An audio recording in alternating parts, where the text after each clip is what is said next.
The baby farming network, Britain and Ireland, 1860s to 1890s.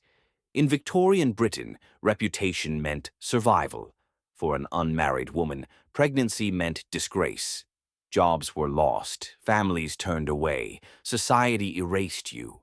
So, when a child was born outside marriage, it became something that had to be hidden. That is where the baby farmers stepped in. They placed small ads in newspapers, promising care, privacy, and a fresh start for unwanted infants. No questions, no paperwork, just a single payment. Desperate mothers handed over their babies and walked away believing they would be loved. Most never saw them again, because the system was designed for disappearance. There were no birth records, no welfare checks, no rules. A baby could die and no one would notice, and many did. Keeping an infant alive required milk, medicine, and time. Letting one die required nothing. So some baby farmers starved them. Some drugged them into silence. Some simply left them to weaken until their bodies gave up. Their deaths were not accidents. They were costs being cut. Doctors and neighbors began to notice homes filled with sick children, tiny coffins ordered in bulk, burials with no parents present. But the law did not move. These babies were illegitimate, poor, unregistered. To the government, they barely existed. One of the worst was Amelia Dyer, a woman who took in hundreds of infants. Most never survived long enough to be named. She was only caught when infant bodies were pulled from a river, wrapped and thrown away. But Dyer was not the whole story. She was a symptom. Across Britain and Ireland, countless children had already been lost in the same way. This happened because society punished women for having children, because the government refused to regulate childcare, and because infants had no legal protection. When reforms finally came, it was too late. The Tuskegee Syphilis Experiment, United States, 1932 to 1972. In the depths of the Great Depression, the U.S. Public Health Service began a study in Macon County, Alabama. It was presented as free medical care for poor black men. What it really was an experiment designed to watch a disease destroy them. 600 men were enrolled. 399 had syphilis. 201 did not. None of them were told the truth. They were told they had bad blood, a vague phrase that meant nothing and explained everything. The study was run by federal doctors with support from the Tuskegee Institute. Its goal was not to cure. It was to observe what untreated syphilis did to the human body over time. So blood tests were taken, exams were performed, and treatment was withheld, even when the pain became obvious. In the 1940s, a cure arrived. Penicillin became widely available by 1947. It could stop the disease. It could save their lives. The doctors chose not to give it. They blocked the men from getting treated elsewhere. They told them the medicine was unavailable. The study continued for another 25 years. The consequences spread far beyond the men themselves. Wives were infected. Children were born with the disease. Families lost fathers to an illness that never had to take them. The suffering was not a mistake. It was the result of decisions made in offices, signed by officials who believed the data mattered more than the people. In 1972, a whistleblower revealed the truth to the press. The public was shocked. The study was stopped. By then, dozens of men had died, many more had been harmed, and trust in medicine had been shattered. In 1997, President Bill Clinton formally apologized on behalf of the United States. Japan's Unit 731, World War II, 1936 to 1945. In the years before and during World War II, the Japanese Empire believed that science could win wars, not by healing people, but by breaking them. In a hidden complex in occupied China, a secret program was built under the name Unit 731. It was presented as a medical research center. In reality, it was a place designed to study how far the human body could be pushed before it failed. The goal was simple: to learn how to make biological weapons more deadly, and how to use human lives to perfect them. The people brought there were not volunteers. They were civilians taken from nearby towns, prisoners of war, men, women, and children who were seen as expendable. They were called logs, not patients. That single word revealed everything. They were not meant to survive. Doctors and military officers ran the program together. The same people sworn to protect life were now measuring how it ended. They made decisions not in secret, but with full support from the highest levels of the military, because they believed their cause was more important than any individual life. What happened inside Unit 731 did not stay inside. Diseases were tested in the field. Communities were exposed without warning. Outbreaks spread through towns that had no idea they were part of an experiment. Families became sick. Villages were torn apart. People died without ever knowing why. They were not collateral damage. They were the data. When the war ended, many expected justice. But instead, something else happened. The scientists who led Unit 731 were offered protection in exchange for their research. Their crimes were buried in classified files.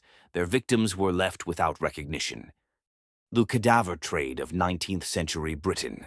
In the early 1800s, Britain was racing toward modern medicine, but progress came with a hidden cost.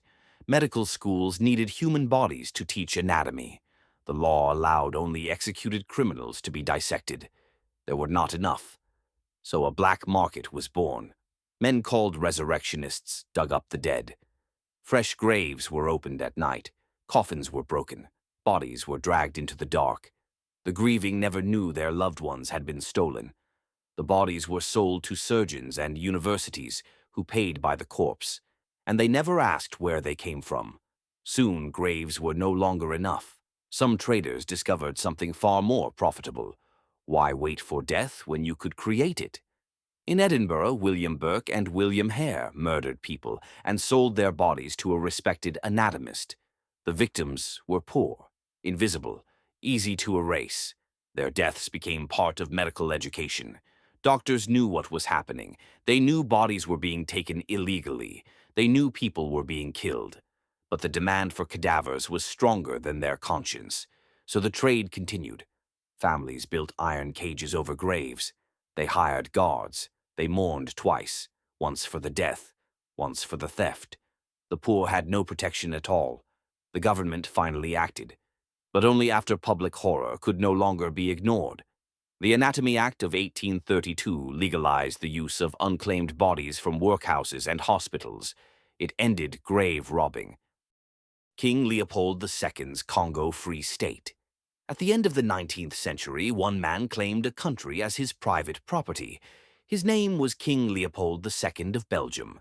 The land was the Congo, and what followed was one of the greatest crimes of the colonial era. Leopold told the world he was bringing civilization and progress. In reality, he built a system designed for one purpose: profit. Rubber was in high demand, so Congolese villages were forced to meet impossible quotas. Those who failed were punished. Armed agents moved from village to village. Hostages were taken. Families were held until enough rubber was delivered. If quotas were not met, hands were cut off. Homes were burned. People were killed. This was not chaos. It was policy. Millions were forced into labor. Millions died from exhaustion, starvation, and violence. Entire communities vanished, and all of it was reported back to Europe as success. Leopold knew what was happening. The brutality was not hidden from him. It was how his system worked. Yet he continued, because every shipment of rubber meant more wealth, and no Congolese life was worth more than that. For years, the world looked away, until missionaries, journalists, and activists exposed the truth. Photographs of mutilated children, stories of destroyed villages. The horror became impossible to deny. Leopold was forced to give up the Congo, but he was never punished. The people who suffered were left with nothing but scars and graves. The wealth remained in Europe. The dead remained in Africa.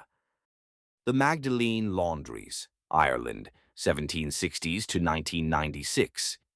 In Ireland, institutions called Magdalene Laundries operated for more than 2 centuries. They were run by Catholic religious orders and supported by the state. By the 20th century, they were no longer refuges.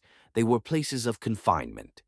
Between 1922 and 1996, more than 10,000 women and girls were sent inside.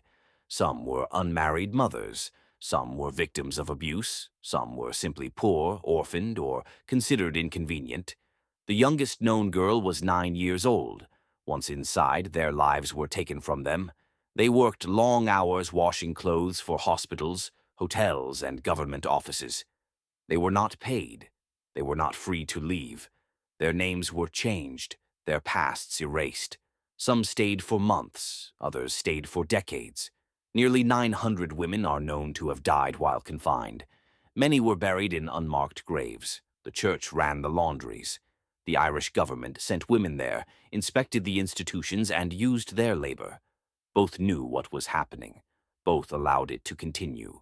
Because these women were seen as a problem to be hidden, not people to be protected. In 1993, mass graves were discovered on former laundry grounds. The truth could no longer be denied. In 2013, the Irish Prime Minister issued a formal apology. Compensation was offered to more than 800 survivors, but no payment could return what was taken. The last Magdalen laundry closed in October 1996. U.S. radiation experiments, United States, 1944 to 1974. In the final years of World War II, the United States entered the atomic age. It was a race for power, a race for weapons, a race that made human bodies part of the laboratory. The Manhattan Project created the bomb. But it also created a question. What does radiation really do to a person, and how much of it can the body survive? In 1944, doctors at government-funded hospitals began injecting people with plutonium, not volunteers. Patients, men and women who were poor, sick, or powerless. One of them was Eb Cade, a black construction worker injured on the job. He was never told what was put into his body. He was never asked. Between 1945 and 1947, at least 18 patients were secretly injected with radioactive substances. The work was funded by the Atomic Energy Commission. The purpose was not to heal, it was to measure how radiation moved through the human body, how it damaged organs, how it lingered, how it killed. The experiments did not stop there. In the 1950s and 1960s, radioactive iodine was given to pregnant women, to children, to patients in mental hospitals. Soldiers were sent into nuclear test zones in Nevada to study how exposure affected troops. Families living downwind were told nothing as radioactive fallout settled over their homes. They trusted the government. The government did not protect them. The British concentration camps, the Boer War, 1899 to 1902. At the turn of the 20th century, Britain went to war in South Africa to control land, gold, and power. It was called the Second Boer War. When Boer fighters turned to guerrilla tactics, the British Army made a decision that would change the war forever. They would not just fight the soldiers, they would break the civilian population that supported them. In 1900, under the command of Lord Kitchener, British forces began burning farms and destroying food supplies. Families were left with nothing. Then they were rounded up. Women, children, and the elderly were sent to camps behind barbed wire. They were called refugee camps. They were not. By 1901, more than 100,000 Boer civilians were held inside these camps. Later, another over 100,000 black South Africans were imprisoned in separate, even harsher camps. There was not enough food, not enough clean water, not enough medicine. Disease spread faster than help ever did. Children were the first to die. Measles, dysentery, typhoid. At least 28,000 Boer civilians died, more than 22,000 of them children.